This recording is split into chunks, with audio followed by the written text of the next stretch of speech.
Okay guys, so I got no cameraman today, but I'm going to be doing the final attachment of the dash. Now that the silicone's all completely dry, I'm going to put the drilled holes in that need in it. I'm going to be using these two stainless steel screws, and I believe these are stainless steel nuts with the little grabbers on the back. So I shouldn't really need a socket to hold it because these are going to grab a hold when I tighten it up. But if so, it's an 11/32 socket. And a Phillips screwdriver is what you need, along with a drill and a 3/16 drill bit. And what I'm going to do is follow this hole right through the plastic in the side.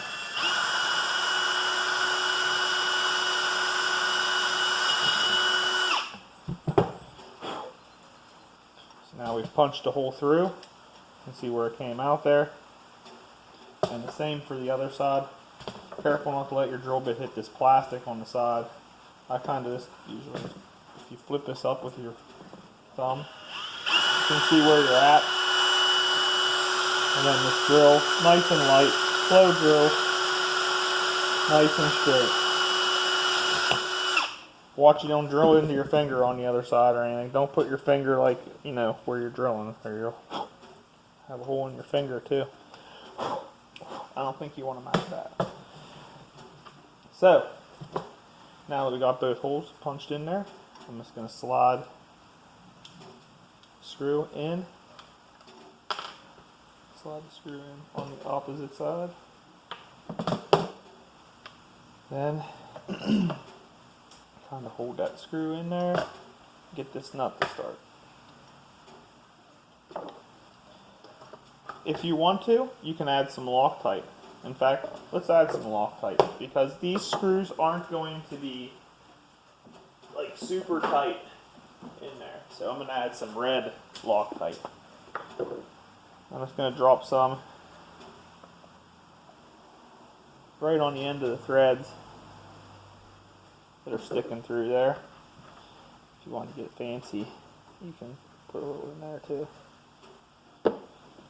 If you get this all over your fingers and you touch, you know, you'll have that shit everywhere. So,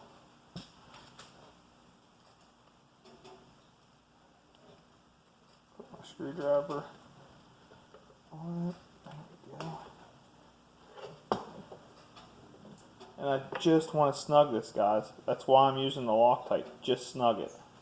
You don't want to make it super tight, because you're going to be trying. There's some clearance in between there. I free-handed these things, so they're not all the same, but they fit really well. But they don't all fit exactly the same.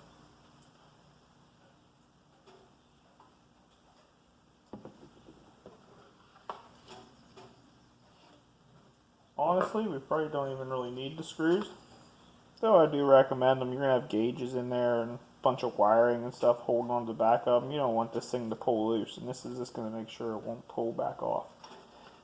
Once again, I'm just going to snug it just a wee little bit. As soon as I feel it get tight, I just give it like, I don't know, maybe a third of a turn there.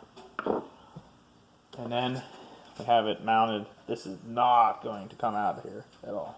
Not a chance that this is going to come out. But you could paint these if you wanted. You could take a little bit of like some black Testor's paint and a small paintbrush is what I do. Just paint these heads in. You could paint them before you put them in with spray paint. Would make it even easier. A lot of options there on what you could or could not do, but it's really it's up to you how you mount it in there. But I've left you with some mounting options, and if it was me, that's how I would do it. There's really no wrong way. I don't know if there's really a right way, but this is the way that I would do it, and I would feel perfectly safe with those.